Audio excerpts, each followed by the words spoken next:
La France passe devant l'Espagne à l'indice UEFA. Voilà, je pose ça comme ça. En même temps, porté par ces trois représentants encore en lice sur la scène continentale, la France est en forme olympique à l'indice UEFA. Tout le contraire de l'Espagne qui est au fond du trou et qui devrait terminer derrière à l'issue de la saison. Et c'est assez rare. Le PSG a déjà éliminé la Real Sociedad. L'OM et le LOSC sont eux quasi sûrs de passer au tour suivant. Tout cela est de très bon augure pour bénéficier de cette place en Coupe d'Europe en 2025-2026, comme cela sera déjà le cas l'an prochain. Pour vous dire comme quoi c'est rare, l'an passé, au terme d'une saison 2022-2023 européenne catastrophique, les clubs français totalisaient 12,583 points, tout l'opposé de celle en cours, puisque nos représentants ont déjà glané 14,416 points. Pour l'Espagne, il faudra compter sur un grand match de l'Atlético de Madrid face à l'Inter et surtout du Barça face au Napoli pour éviter un fiasco qui ferait tâche au pays.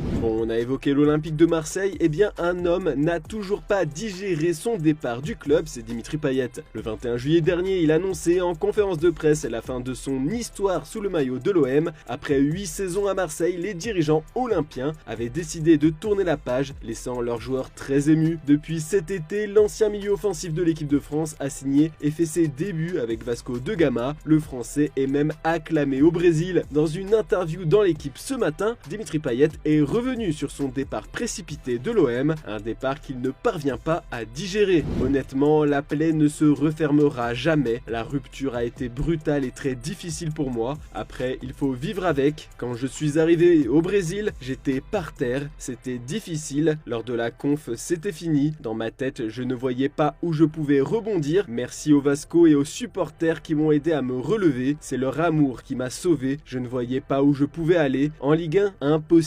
Je ne voulais pas aller dans un club sans pression ni sans ambition. Je voulais un club chaud où on me déteste si je ne suis pas bon. Donc pour moi, c'était fini. Je me suis vu arrêter. Bon, à l'OM en ce moment, tout va pour le mieux. Depuis l'arrivée de Jean-Louis Gasset, le carton 4-0 en Coupe d'Europe face à Villarreal a marqué les esprits. L'OM n'avait plus mené par 3 buts d'écart à la mi-temps d'un match de Coupe d'Europe au stade Vélodrome depuis le 17 mars 1993. C'était contre le CSKA Moscou. C'est la stat du jour et les Olympiens comptent bien continuer à rouler sur tout le monde. Leurs prochains adversaires, ce sont les Nantais. Olympique de Marseille FC Nantes, c'est la grosse affiche de ce dimanche soir en Ligue 1. Si vous comptez parier sur ce choc, tout le monde voit l'OM surfer sur sa bonne forme. Il n'y a que des scores fleuves. Et si vous êtes joueur, il ne faut pas oublier le petit pari fun. Le combiné buteur Aubameyang et Sarr est à 5, Jürgen Klopp continue de nous régaler. Il est un peu en roue libre depuis qu'il a annoncé son départ de Liverpool cet été. Il adore en rigoler. Hier soir, après la victoire de son équipe contre le Sparta Prague,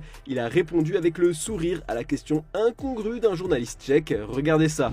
Hello, is there any player from Sparta squad who wants you for Liverpool? I retire in the summer. Okay. You want me to take him on holiday?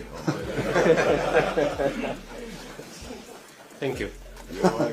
Damien SC est en vente, son président Bernard Joannin l'a confirmé au Courrier Picard. Le club des Hauts-de-France a déjà reçu 2 offres de rachat. La première est venue en 2019 de Turki Al-Sheikh, proche du prince héritier d'Arabie Saoudite, Mohamed Ben Salman, avec une offre de 55 millions d'euros. La deuxième est venue en 2021 d'un fonds de pension anglais. Des propositions refusées par l'actuel président du club. Bernard Joannin confirme également la volonté de son directeur sportif d'acquérir le club. John Williams va pour cela déposer une offre dans les prochaines semaines. J'écoute les gens qui me font des propositions et je prendrai une décision à moyen et long terme. C'est vrai que John Williams est intéressé, mais entre l'intérêt et la possibilité de racheter le club, il y a par moment un monde, a assuré l'actuel président au journal. Comme souvent, on va parler de Kylian Mbappé. Une petite blague de Florentino Pérez sur le français a enflammé l'Espagne. Dans une vidéo partagée par El Chiringuito, on peut voir le président madrilène qui a pris le temps de prendre la pause avec des supporters qui lui ont d'abord demandé si Alphonso Davies viendrait vrai. Davis, qui est Davis, sourit Pérez dans l'hilarité générale. Avec Davis et Mbappé, nous gagnerons tout, lâche un autre fan. Mbappé, qui est Mbappé? Nouvel éclat de rire, ça sent le beau doublé cet été sur le mercato. Et du côté du rival catalan, le Barça veut engager Eric Maxime Choupo-Moting. Avec l'arrivée d'Harry Kane, l'ex-buteur du PSG n'a presque plus de temps de jeu au Bayern. À quelques mois de la fin de son contrat, le Camerounais attire un grand club européen. Selon Sport, le Barça est séduit par son profil et par le fait qu'il puisse venir gratuitement. Attention, le numéro 13 du Bayern a aussi des touches en Serie A, en Arabie Saoudite, mais également en première sélection. En tout cas, il va peut-être devoir écouter les consignes d'un ex-sélectionneur des Bleus. Sans sélectionneur depuis l'éviction de Rigobert Song et l'élimination en 8e de finale de la CAN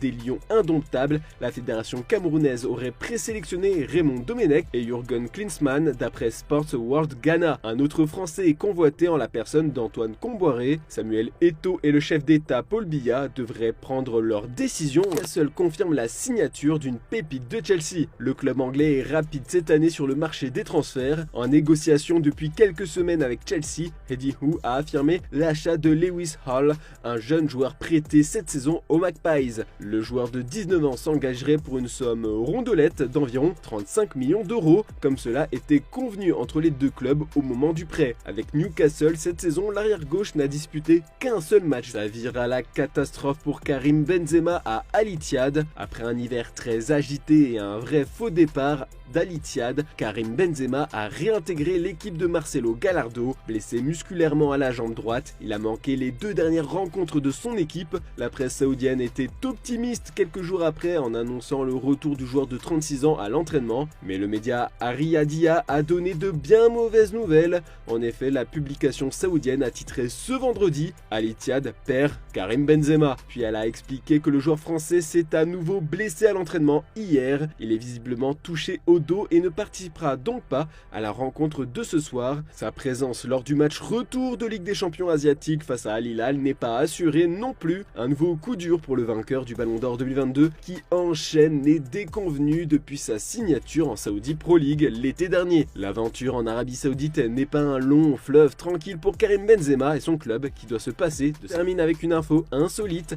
Gérard Piqué a recruté Neymar pour la Kings League. Je vais vous expliquer comment. D'abord, une compétition espagnole, la Kings League, s'ouvre à l'Amérique et à d'autres pays invités pour devenir la Kings World Cup. Gérard Piqué, président de Cosmos et organisateur de la compétition, est parvenu à attirer Neymar dans une des 32 équipes selon Sport. Le Brésilien, victime d'une rupture du ligament croisé du genou mi-octobre, est dans sa phase de rééducation, mais pense déjà à rejouer. La compétition qui débutera au Mexique le 26 mai et se terminera le 8 juin mettra un joli pactole en jeu. En attendant, les 2 anciens coéquipiers barcelonais se sont retrouvés et se sont amusés à refaire le célèbre Sekeda. C'est l'image du jour, je vous laisse mater ça.